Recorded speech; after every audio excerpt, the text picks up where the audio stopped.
But back to the main story today of Cyril Ramaphosa, the president of South Africa, one of South Africa's richest oligarchs. You could say he's a capitalist. He's amassed so much wealth, but a lot of it is through crony capitalism. For example, he made a lot of money on a cell phone company deal with his partner, the Islamic Republic of Iran. He is an old communist. He was a member of the COSATU, that's the South African Trade Union Congress, which was a communist movement. He's with the ANC, which was a communist party. I'm not even sure communism has a special meaning in South Africa. It just means radical revolution to undo everything in that country's nature. And I believe that country's in a deep decline, and Cyril Ramaphosa is presiding over it. He himself is a billionaire, but the country itself is impoverished. So Donald Trump had him over to visit, and he had a whole retinue with him and a whole entourage. And then suddenly, Donald Trump says, turn down the lights and turn on the video. And he played this video, and I want to let it run for a few minutes. I want to let Trump start, and I want it to go a little long. I want you to hear a little bit of their back and forth. Take a look. So you denounced that type of language in the video that you saw? Oh yes, we've always done so. As government, as my own party, we are completely opposed to that. We, in 1955, adopted a document which said South Africa belongs to all who live in it. But why wouldn't you arrest that man? That man said, kill the white farmers, kill the white farmers. And then he danced, and he's dancing, and it's kill the white farmers.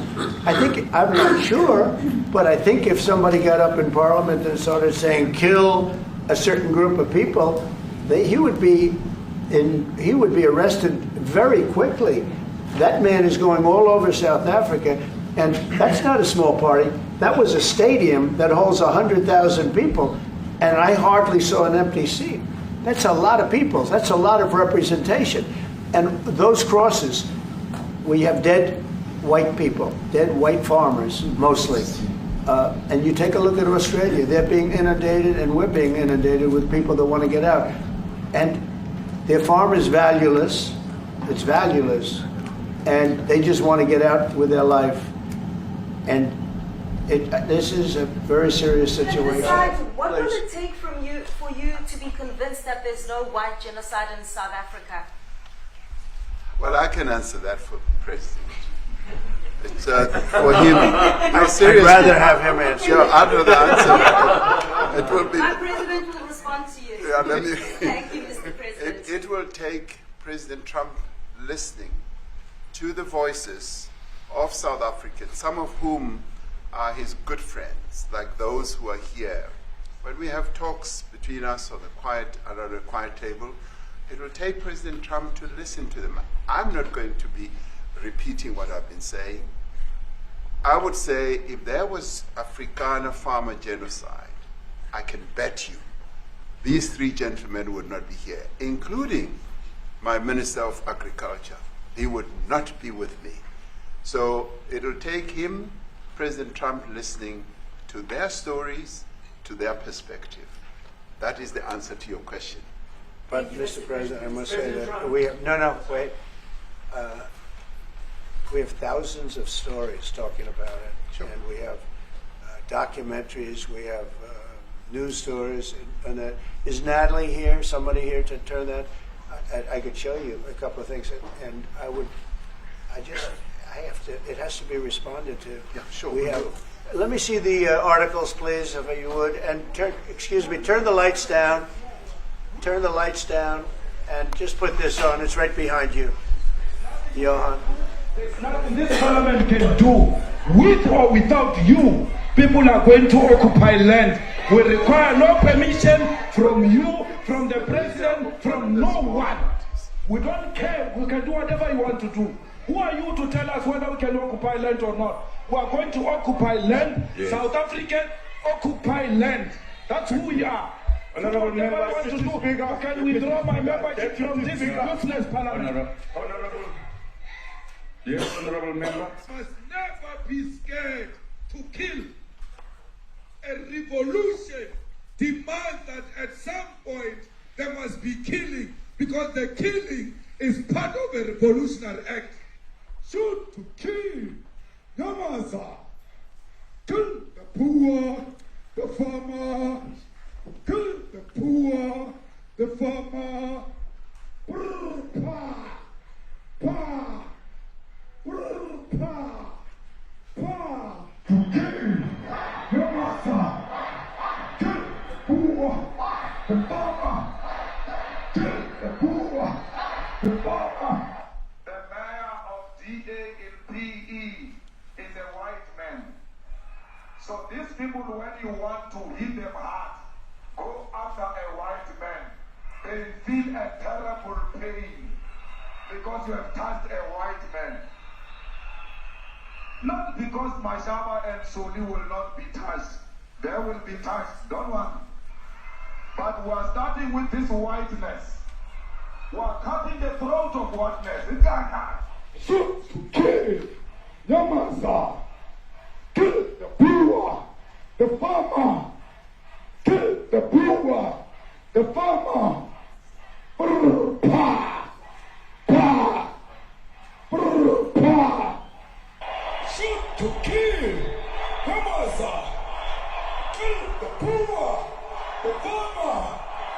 Kill the poor, the farmer.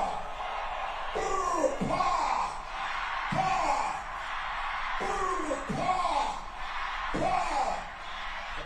I don't know what's going to happen in the future. I'm saying to you, was not called for the killing of white people, at least for now. I can't guarantee the future. Yeah, but I mean, you'd understand somebody watching that, especially as it gets shared on Twitter. They freak out. It sounds like a genocidal film. But it is.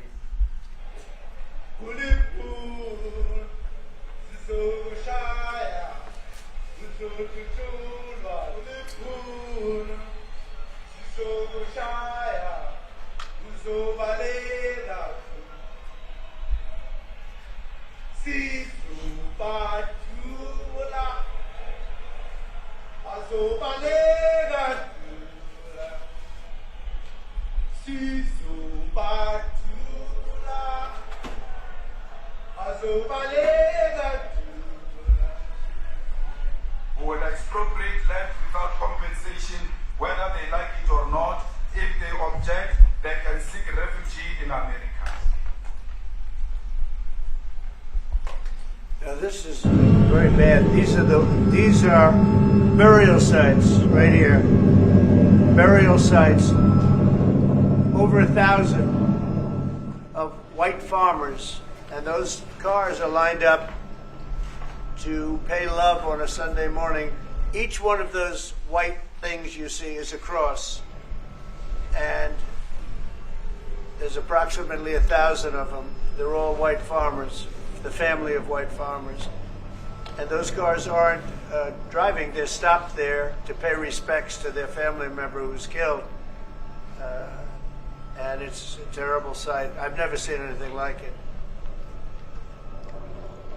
Both sides of the road you have crosses.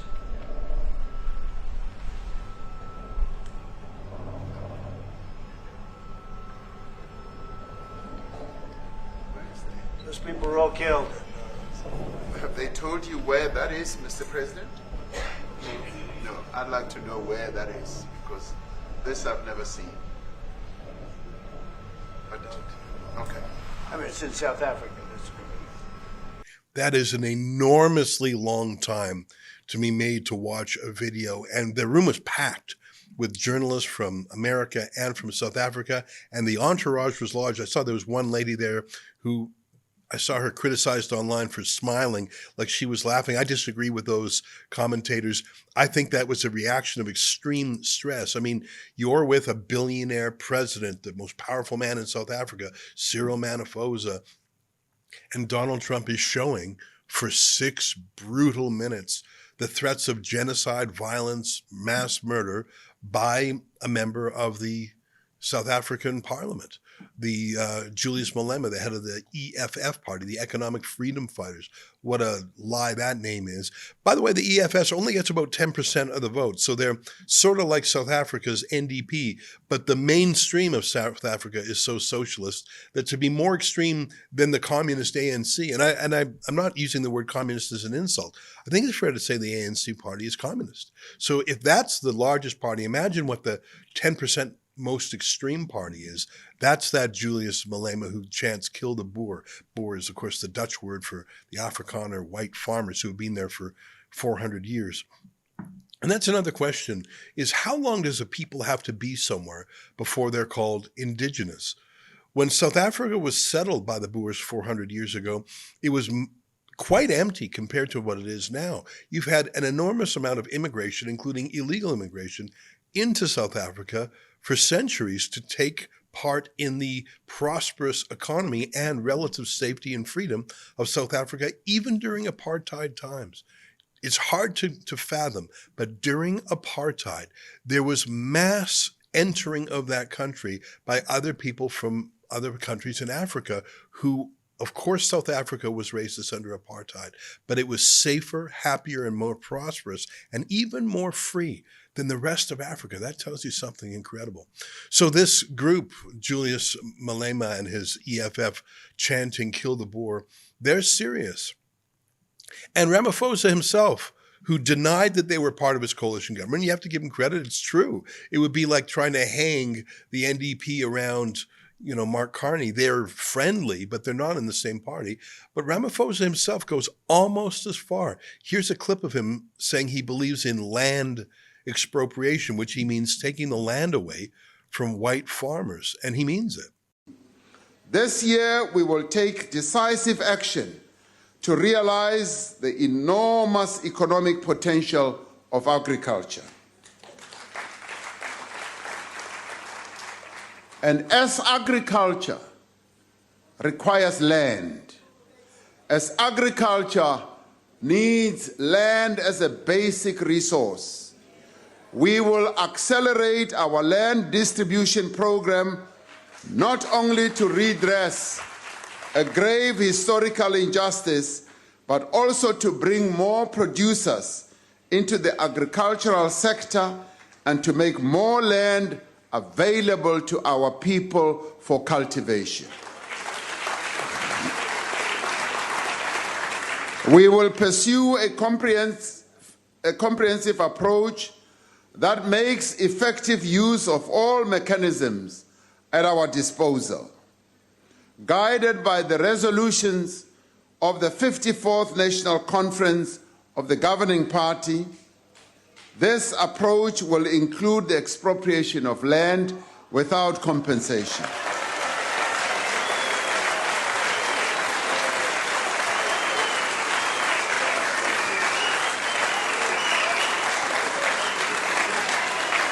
It was an amazing ambush. It was an ambush. And Ramaphosa had brought some white people along with him. And I say that because Ramaphosa kept talking about how they're white, they're white, they're white. He was trying to preempt Trump's accusations of racism.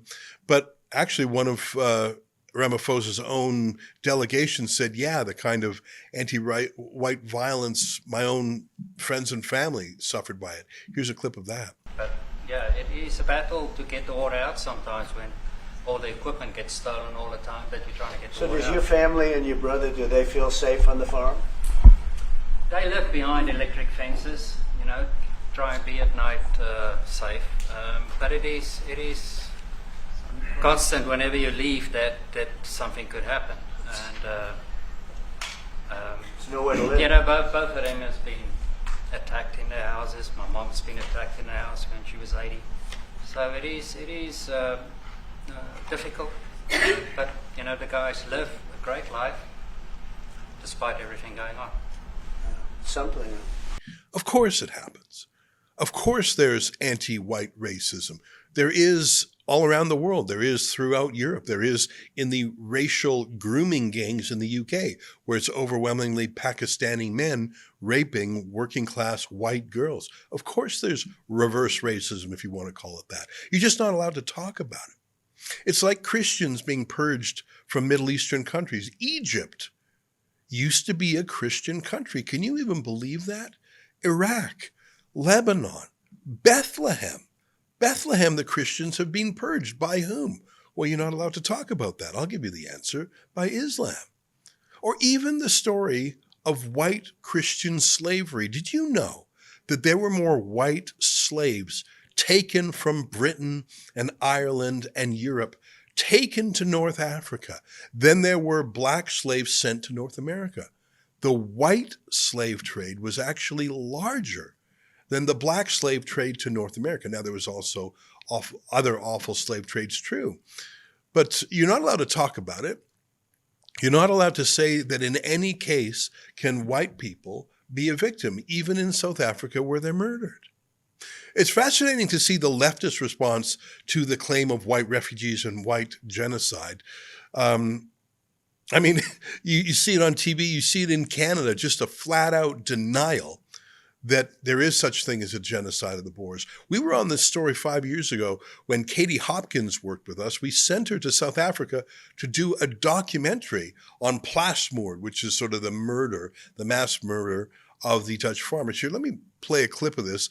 You can find, we recently re-uploaded this to our YouTube channel if you want to watch the whole documentary.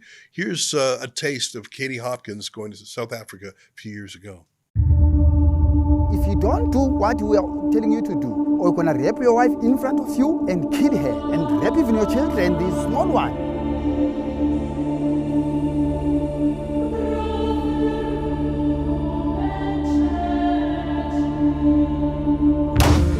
My husband was murdered in what they classify as a farm attack, and they shot him in the head in front of us, and he fell at my feet. In the last year, there were roughly 84 farm murders.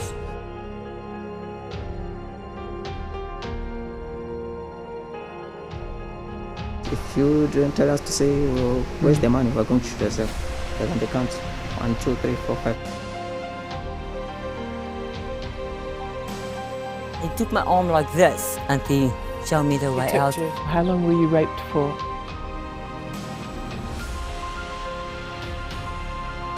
These weapons have been used. I hit the ground, they started hitting me and said, today we're going to kill you, you white bastard. Shoot to kill! Kill him!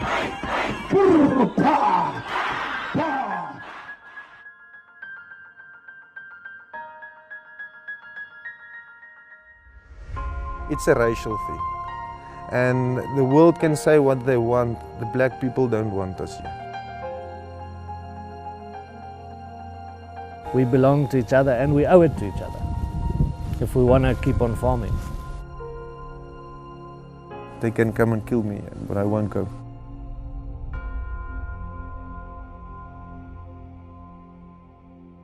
Yeah, it's happening. I mean, yes, there is a lot of black on black violence in South Africa, but the black on white violence is expressly racist. You don't need me to tell you that. You saw the head of the EFF say it himself. It was incredible to see the unanimity of the media, including in Canada, saying there's no such thing as a genocide against the whites. I think Trump is what he says he is, though, and I think that's why people love him. And I think that moment with Cyril Ramaphosa yesterday is something exactly Trump's voters wanted. Donald Trump is against violence. He's against war. He's against war so much, I think the deep state wanted to knock him out. By the way, we never did learn who that would-be assassin was who shot Trump's ear, did we? That just sort of went by the wayside. I wonder if we'll ever hear from Kash Patel, Trump's head of the FBI, who was behind that.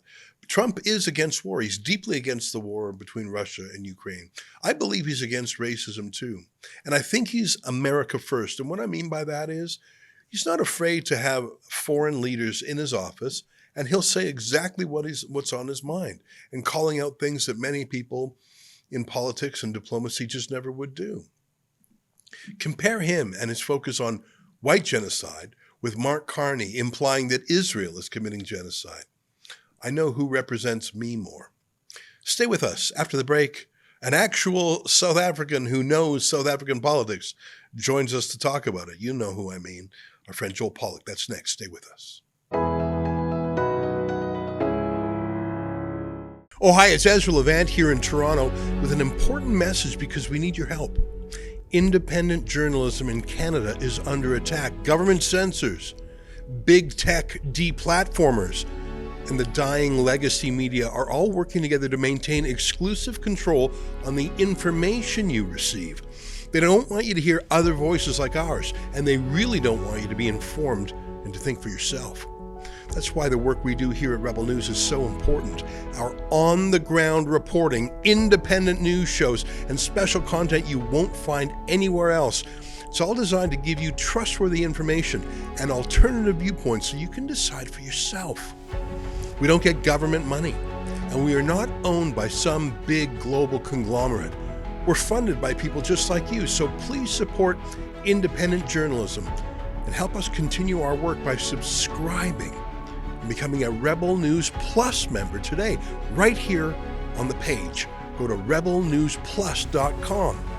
Members get instant access to all of our shows, invitations to exclusive events, and access to our premium content like live event footage and documentaries you won't see anywhere else.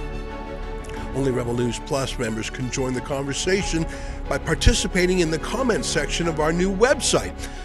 That way you can have your say too. More than anything, though, you'll be able to take pride in supporting real, honest journalism, and you'll help our talented team continue to do the work to push back on the establishment. We really can use your help. We need it, in fact. So thank you, and enjoy Rebel News Plus.